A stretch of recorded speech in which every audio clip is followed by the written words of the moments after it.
Minggu God Faith. Ini udah tinggal 2 minggu lagi ya di akhir bulan Juni, dan 2 minggu lagi terakhir kalau saya nggak salah nih topik tentang God Faith. Dan pada hari yang baik ini saya juga dari headquarter telah disiapkan bahan atau judul atau tema tentang bagaimana kita mengontrol lidah kita. Amin. Yes.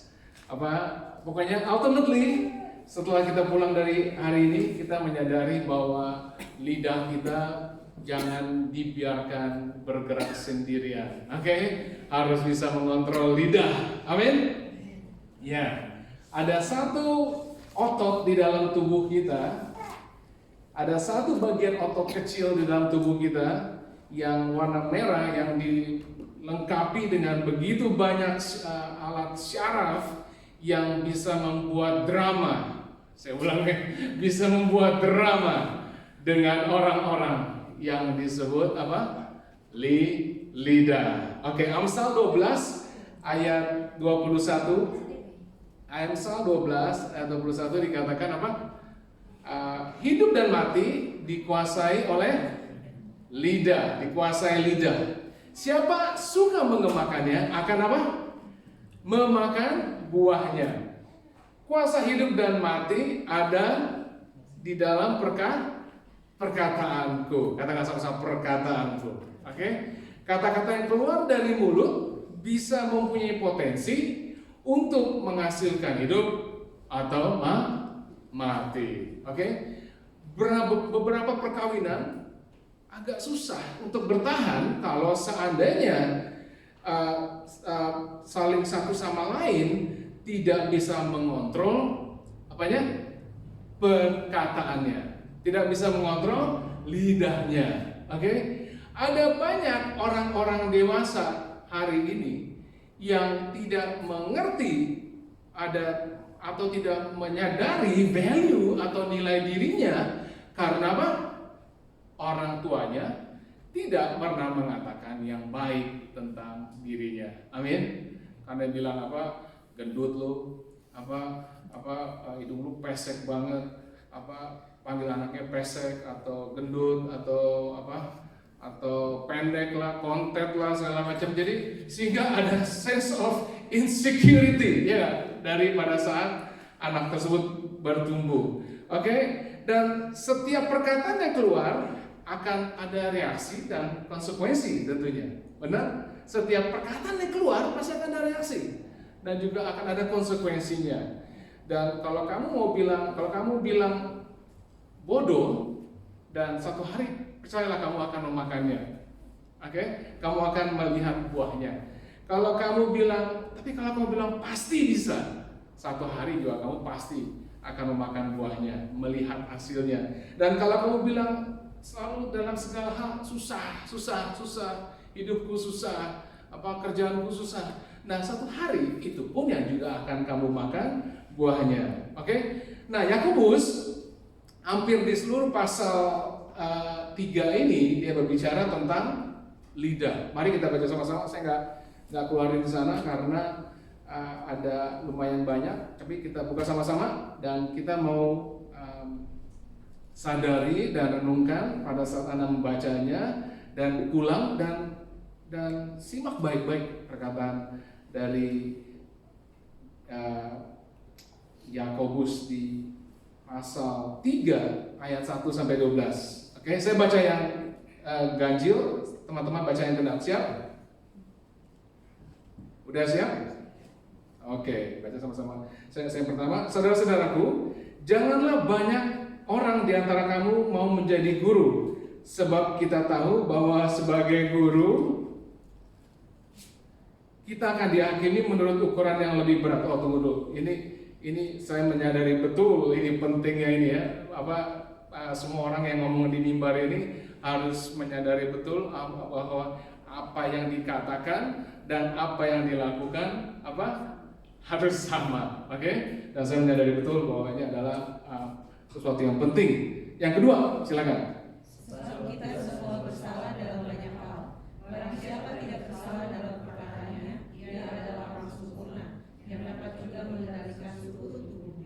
kita mengenakan kekang pada mulut kuda sehingga ia menuruti kehendak kita.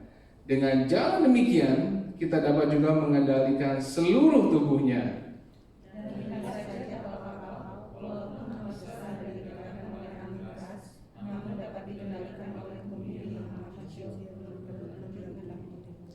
Demikian juga lidah, walaupun suatu anggota kecil dari tubuh, namun dapat memegahkan perkara-perkara yang besar. Lihatlah, betapapun kecilnya api, ia dapat membakar hutan yang besar. Lidah pun adalah api, ia merupakan suatu dunia kejahatan dan mengambil tempat di antara anggota-anggota tubuh kita sebagai sesuatu yang dapat membaiki seluruh tubuh dan menyalakan roda kehidupan kita. Sedang ia sendiri dinyalakan oleh api neraka. Semua jenis binatang liar, burung-burung, serta binatang-binatang menjalar dan binatang-binatang laut dapat dijinakan dan telah dijinakan oleh sifat manusia. Tapi tidak seorang pun yang berkuasa menjinakan lidah. Ia adalah sesuatu yang luas yang dapat dikuasai dan beracun yang mematikan. Dengan lidah kita memuji Tuhan, Bapa kita, dan dengan lidah kita mengutuk manusia yang diciptakan menurut rupa Allah.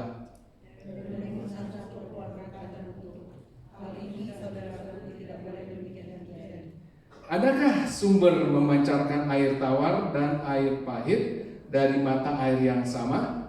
Dan yang terakhir,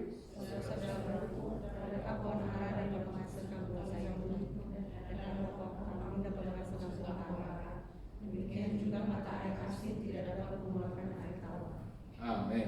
Oke. Di ayat yang kedua dikatakan apa tadi? Sebab kita semua bersalah dalam banyak hal. Barang siapa tidak bersalah dalam perkataannya, dikatakan apa? Sama-sama baca. Ia adalah orang yang sempurna. Ada yang mau jadi orang sempurna di sini, teman-teman? Gak ada ya, cuma saya doang kalau gitu ya. Orang sempurna di bahasa Greeknya ditulis teleios atau komplit, lengkap dalam segala aplikasi, dalam kerja, dalam pertumbuhan, dalam moral, dalam dalam mental karakter, oke? Semua orang menjadi lengkap kalau dia bisa apa? Kalau bisa mengontrol lidahnya. Tapi dan ada arti lain juga, kalau kita bisa mengontrol lidah kita dikatakan apa? Orang yang dewasa.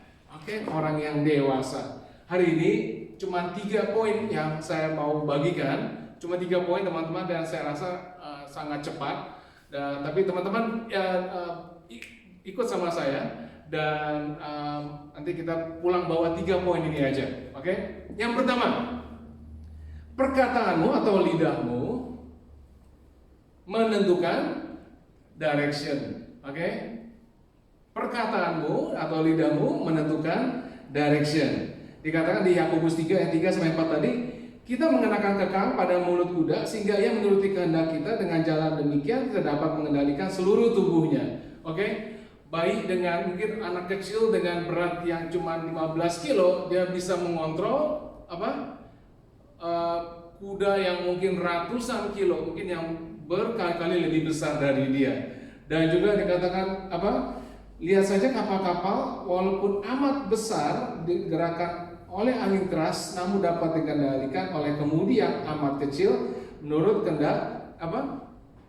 Kehendak jurumudi. Saya tulis kemudi itu di dalam bahasa Inggrisnya dibilang rudder. Apa ya? Rudder itu saya begitu tadi mulai saya pikir kemudi itu yang apa? Setir kapal, rupanya bukan. Itu rudder. Rudder itu yang di kapal yang besar ada di ekornya, yang bentuknya kayak apa? Kayak sirip betul ya. Di pesawat juga ada ya, pesawat yang di belakang yang dia bisa kanan kiri, benar nggak? Dan bentuknya besar nggak teman-teman? Enggak, bentuknya kecil ya. Tapi itu berperan sangat penting untuk mengontrol apa? Arah kapal atau pesawat tadi, benar nggak sih Pak Pilot? Benar ya? Benar ya. Kalau dengan ada rudder itu atau dengan kemudi itu kita bisa ke kanan atau ke kiri atau kemana pun juga. Oke? Dari sesuatu yang kecil kita bisa mengontrol seluruh tubuh pesawat tadi atau seluruh kapal tadi. Masalahnya banyak dari kita nggak bisa kontrol tubuh kita karena kita tidak bisa kontrol apa? Lidah kita, tidak bisa kontrol perkataan kita. Kontrol lidahmu, maka akan menentukan arah hidupmu. Benar? Kontrol lidahmu akan menentukan arah hidupmu. Apa sih contoh praktikal yang lidah bisa merubah perkataan kita, bisa merubah hidup kita? Halo? Kalau dulu gitu ya, waktu masih pacaran gitu ya, oke, belum pacaran, lagi ngejar gitu ya. Tahu-taunya udah satu poin kita mau ajak dia apa namanya? Ngedate gitu ya. Kalau pas kita do you wanna be my girlfriend? Oke. Lalu begitu di jawaban selanjutnya, perkataan selanjutnya akan merubah hidup kita, betul? Halo? Yang pasti itu merubah hidup saya kan. Kalau seandainya dibilang enggak, mateng deh gua. Motor di mana nih muka nih ya. Lalu tapi kalau begitu dijawab yes, langsung kayak di belakang saya ada kembang api gitu ya. Petasan jeger, yes. Gua dapet. Nah, ceritanya begitu ya. Ya enggak? Satu perkataan jawaban tersebut akan merubah hidup kita. Lalu pada saat kita married, masih ingat nggak yang married di sini? Oke, masih ingat? Would you take siapa for better for worse till death do us part?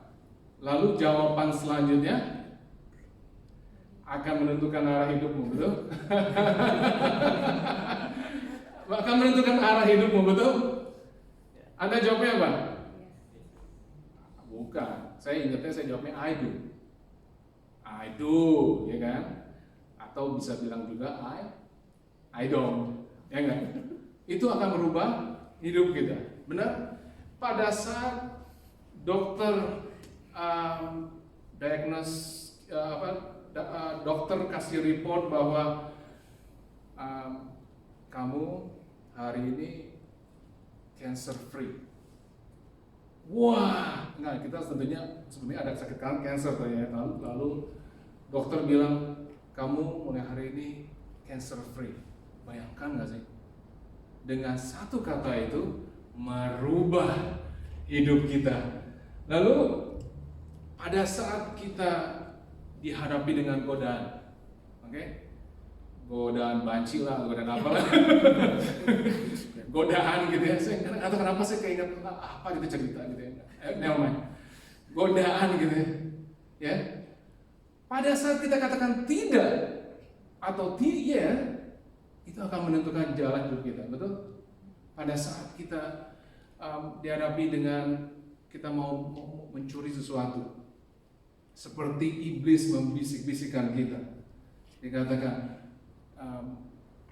kamu mengambil barang ini akan merubah, yes or no itu akan merubah arah hidup kita, benar teman-teman? Dan saat kita yang muda-muda di sini, oke, pada saat kita yang belum menikah atau terutama pada saat kita dihadapi dengan godaan gitu ya untuk melakukan sesuatu sebelum kita menikah, oke? The moment kita say no atau ya akan merubah hidup kamu. True apa enggak? Itu true banget buat saya, oke? Karena itu akan merubah hidup kita. Kalau kita melakukan tetap katakan ya dan kita melakukan, aku bisa bayangkan kita akan dihantui dengan feeling guilty pada saat kita ngomong tentang keputusan, betul? Oke. Dan juga pada saat kita terima Yesus sebagai Tuhan dan Juru Selamat, oke? Pada saat kita mengambil keputusan ya, pada saat kita mengatakan dengan lidah kita kan, pada saat kita mengatakan ya kita mau menerima Tuhan sebagai Tuhan dan Juru Selamat satu-satunya Tuhan dalam hidup kita, apa yang terjadi? Bukan hanya merubah arah hidup kita, tapi juga merubah apa? Akhir hidup kita, merubah destiny hidup kita. Amin. Jadi perkataan kita akan menentukan arah your direction dalam hidup. Segala dikatakan di Kolose 3 ayat 17, menarik juga. Minggu lalu saya pas lagi bawa sekolah minggu, kita baca ayat ini, Kolose 3 ayat 17. Kayaknya saya ada di depan. Kolose 3 ayat 17. Dan segala sesuatu yang kamu lakukan apa? Dengan perkataan dan perbuatan, gimana?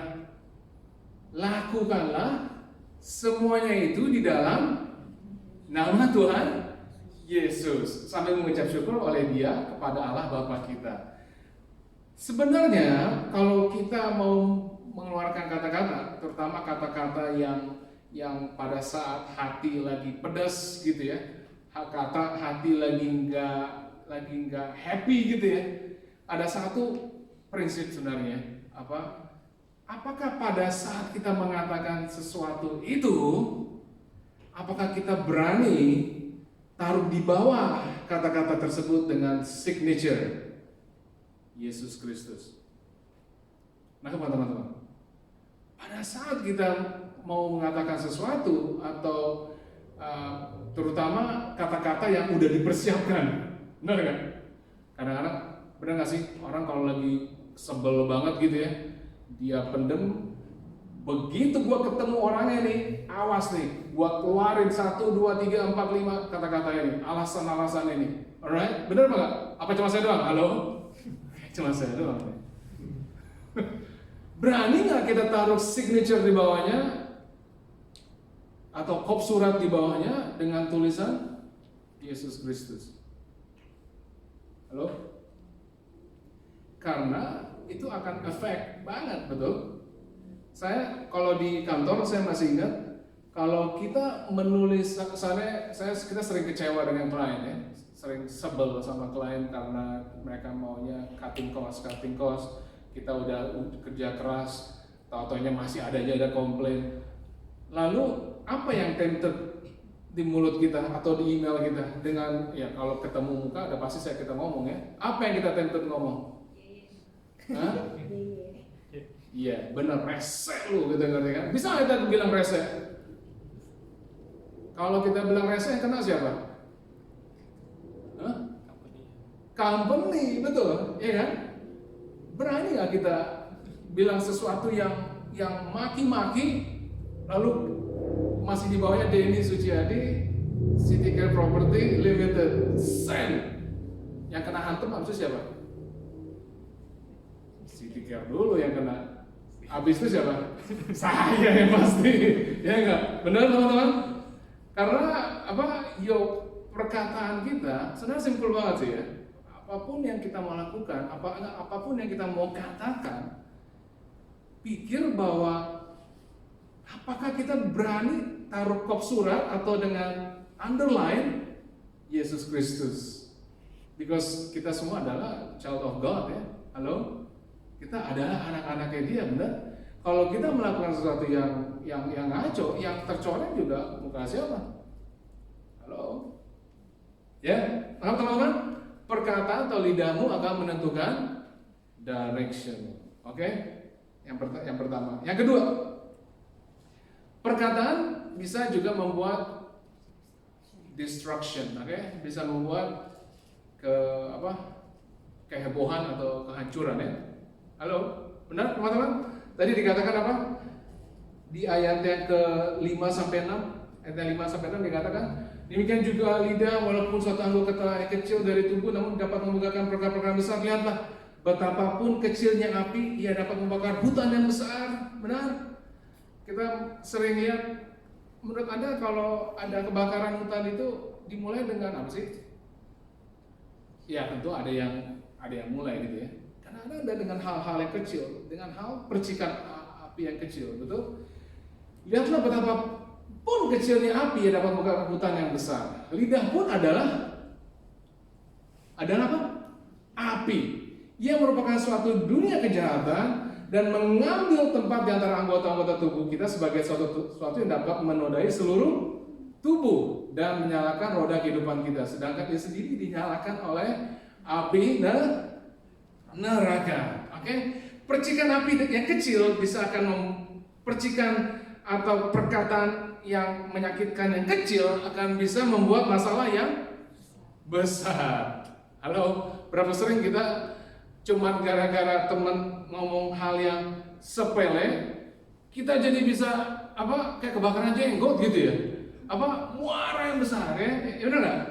Halo, nah tapi makanya kadang-kadang respons kita seperti apa? Lagi-lagi sebelum kita meresponi hal-hal yang sepele, apakah kita berani dengan signature yang di bawah Jesus Christ?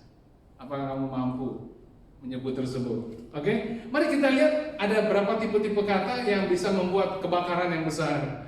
Oke, halo, ayo kata-kata apa? Kata-kata sia-sia. Oke, masih ingat kata-kata sia-sia? Apakah kita pernah ditabrak dengan hit and run mouth?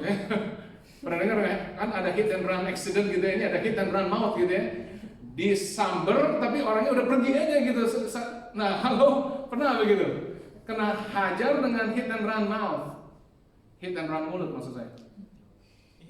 Hah? Nggak pernah ya? Anda pernah banyak ketemu orang masih ya? Halo. Kata sia-sia atau kata-kata kosong atau kata-kata yang nggak mempunyai substansinya, banyak orang mungkin nggak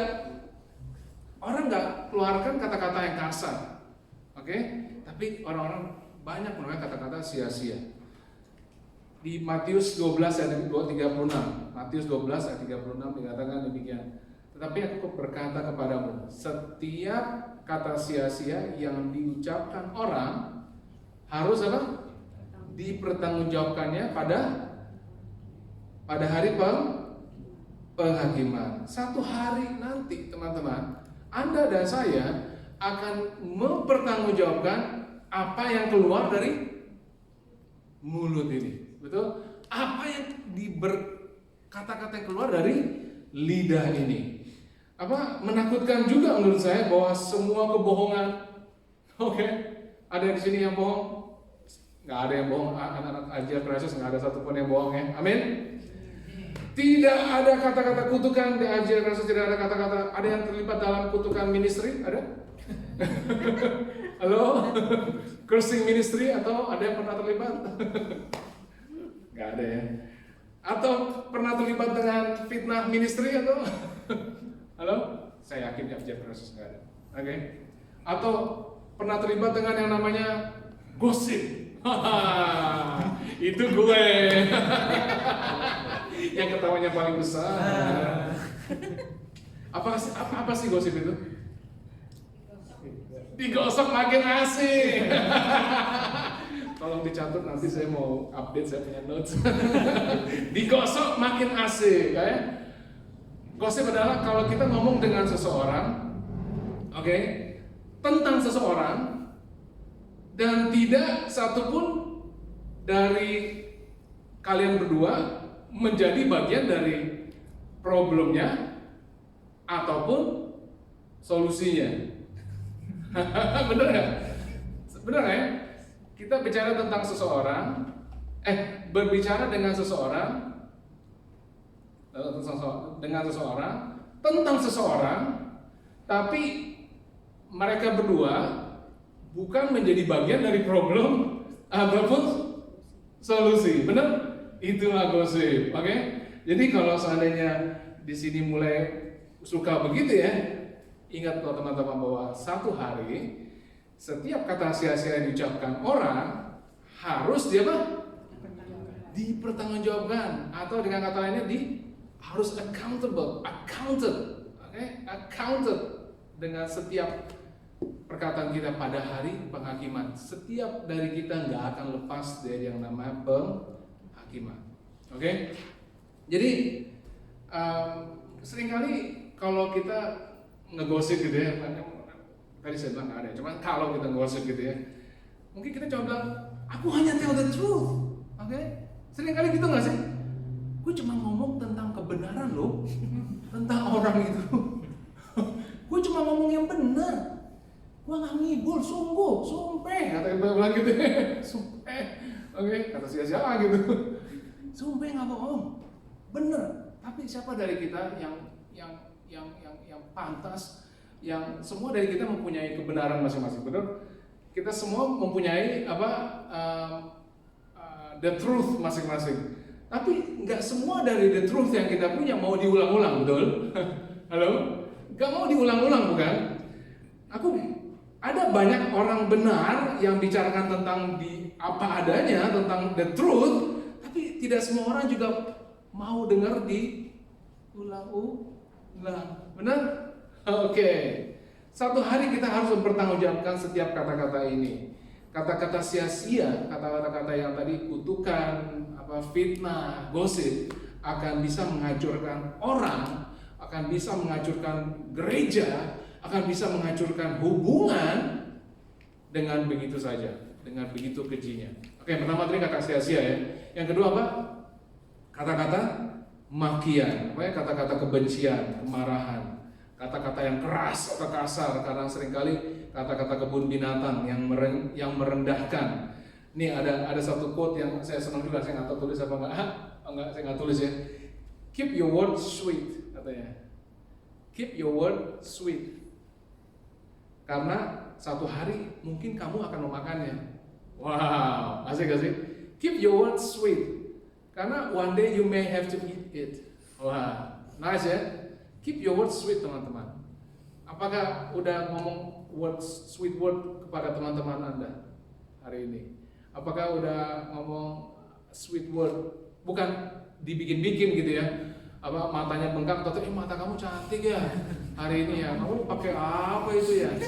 Contohnya begitu ya. Maksudnya itu bukan sweet, itu mah gombal. Oke, keep your word sweet. Satu hari kamu mungkin akan memakannya. Berapa banyak anggota keluarga kita dilukai atau disakiti oleh karena makian-makian kita? Seringkali kita kalau lidah kita itu kayak hilang kontrol pada saat sama orang yang paling dekat sama kita ya, sama someone yang comfortable. Mungkin sama teman gereja jaim gitu ya, baik-baik gitu ya. Tapi kalau sama keluarga sendiri gitu ya, lu di antara dua kuping tuh ada apa ya? Ada isi, ada. Pakai dong. Bisa gitu, contohnya gitu ya. Saya nggak pernah sih, cuma contohnya begitu, oke? Kata-kata makian. Lalu yang ketiga kata-kata kotor atau filthy atau comberan gitu ya. Ini iya, kata-kata teledor kali ya. Oke? Seringkali kita di beda bisnis gitu, beda pekerjaan di bagian konstruksi. Orang begitu mudah dengan keluar kata-kata makian. Yakobus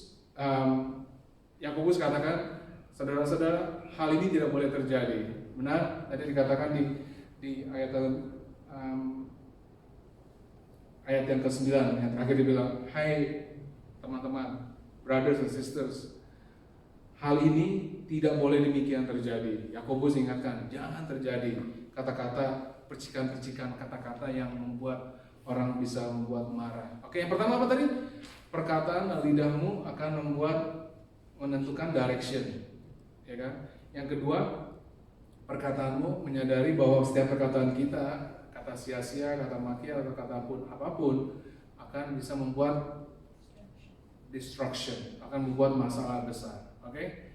Yang ketiga, yang terakhir, perkataan lidah kita menunjukkan hati. Oke? Perkataan kita menunjukkan hati.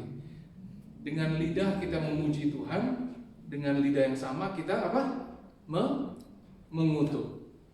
Di dalam gereja kita bisa memuji-muji Tuhan. Oke? Kita bisa kelihatannya holy banget gitu ya. Tapi begitu kita keluar dari pagar gereja gitu ya. Ini sering saya pulang gereja gitu jam pusat ini traffic nggak habis-habis. Mulai bete. Lalu saya masuk gitu ya. Tahu-tahu mobil di belakang, pasti belakang saya nempel gitu ya. Ini orang kurang on otaknya apa ya? Waduh, baru kok muji-muji Tuhan, saya diingetin sama istri itu, baru muji-muji Tuhan loh. Kau udah marah-marah, orang kurang on gitu ya. Bener apa nggak sih ya? Kok on berat sih masih oke, on otaknya bermasalah loh. Oke? Lalu di dalam tapi ada juga tokoh-tokoh di dalam Bible yang sangat terkesan dengan perkataan mereka. Salah satunya adalah Ayub. Masih ingat nggak waktu Ayub mengalami begitu banyak masalah, begitu banyak troubles, lalu istrinya bilang apa? Apakah kamu masih bertekun kepada dia? Apakah kutuklah Allahmu dan matilah, ya kan? Tapi Ayub bilang apa? Engkau bicara seperti perempuan gila. Apa kata hanya mau menerima yang baik saja, tapi nggak mau menerima yang buruk? Dan di kata yang terakhir dikatakan apa? Dalam kesemuanya itu Ayub tidak berbuat dosa dengan bibirnya. Amin. Luar biasa. Pada saat kita kejepit, teman-teman, jangan sampai kita berbuat dosa dengan bibir kita. Oke? Yang terakhir saya mau tutup dengan Matius 12 ayat 34. Matius 12 ayat 34 yang terakhir. Matius 12 ayat 34. Ini sedikit background. Yesus bicara dengan siapa? Dengan orang Farisi. Yesus bicara dengan orang Farisi. Orang-orang yang religious, orang-orang yang rohani.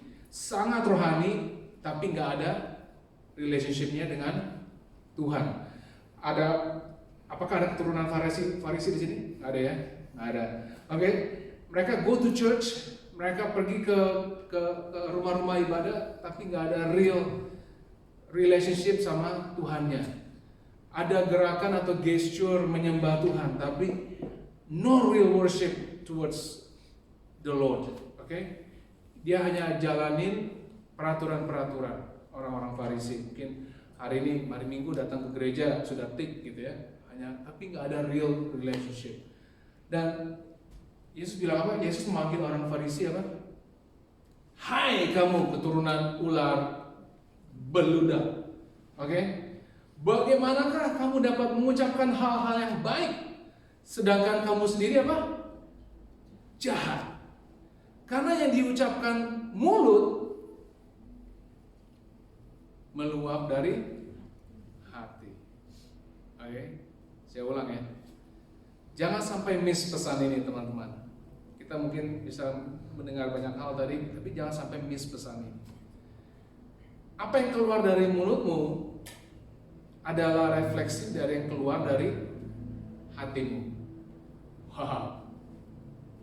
Nah, apa yang keluar dari mulutmu adalah refleksi dari apa yang keluar dari hatimu. Kamu tidak bisa merubah mulutmu atau menjinakkan lidahmu dengan mengganti lidahmu. Tapi yang harus kamu ganti apa? Hatimu. Oke? Mulut kotor atau mulut dengan kata sia-sia, mulut dengan kutukan-kutukan, mulut dengan kebohongan-kebohongan, mulut dengan gosip after gosip, mulut yang segala yang beracun, mulut dengan segala yang jahat yang keluar dari rongga yang kecil ini adalah refleksi dari apa yang ada dari hatimu. Yeremia 17 ayat 9 mengatakan apa? Betapa liciknya hati, lebih licik daripada segala sesuatu. Hatinya sudah membatu, siapakah yang dapat mengetahuinya?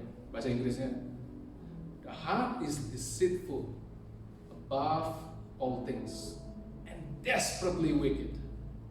Who can know it? Oke? Hati kita aslinya adalah dikatakan apa? Licik atau deceitful atau jahat.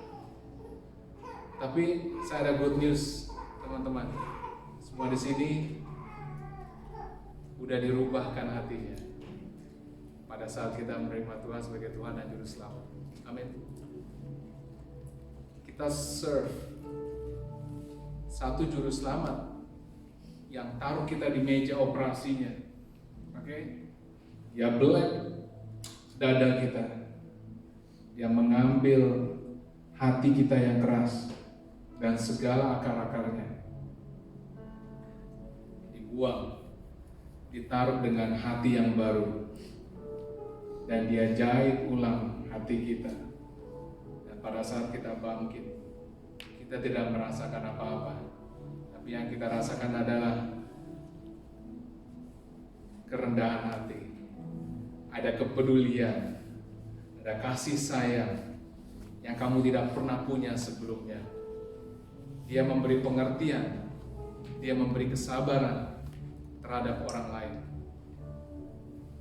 Pertanyaannya adalah, apakah Yesus sudah mengoperasikan, sudah melakukan operasi di hati Anda? Saya mau katakan, saya yakin Tuhan Yesus sudah melakukan operasi di hati saya. Karena saya bisa hadapi banyak masalah-masalah dengan perkataan-perkataan yang kasar atau keras dengan kesabaran. Orang-orang seakan-akan tahu button yang tidak boleh di-push. Saya ulangi, kadang-kadang orang tahu button yang di dalam diri saya tidak boleh di-push. Apa yang akan terjadi? Saya bisa menghadapinya dengan kesabaran. Oke? Semua teman-teman datang hari ini harus menyadari bahwa mustahil untuk kita bisa merubah mulutmu, bisa merubah lidahmu sampai dia rubah dan ganti hati kita. Mari kita bangkit berdiri. Akhirnya, terima kasih Tuhan buat sore yang baik ini. Kami bisa refleksi dengan bagaimana pengalaman kami dengan satu organ tubuh yang tidak bertulang, tapi banyak melakukan exercise, yaitu lidah kami. Ajar kami untuk refleksi bagaimana kami berkata-kata. Kami bersyukur untuk banyak kata-kata yang telah kami ucapkan, yang telah merubah direction kami. Terima kasih Tuhan untuk kesempatan tersebut. Kami mau berdoa Bapa juga untuk hati kami. Kami bersyukur juga sebagian besar dari kami, dan atau kami berdoa mungkin semuanya telah Kau rubahkan dengan hati yang baru, dengan wine skin yang baru, sehingga Engkau bisa menaruhkan anggur yang baru, dan anggur itu tidak menjadi hancur. Terima kasih Bapa. Biarlah Tuhan, sore hari ini setiap anak-anak-Mu yang datang mendengar atau melihat dari video rekaman, menyadari bahwa betapa pentingnya untuk kita menjaga perkataan-perkataan kita. Roh Kudus pimpin kami dalam keseharian kami, dalam kami berkata-kata, agar kami tidak menyakitkan orang. Dan kalau ada selidiki hati kami itu, kalau masih ada yang harus dibenarkan, Roh Kudus ingatkan kami, ubah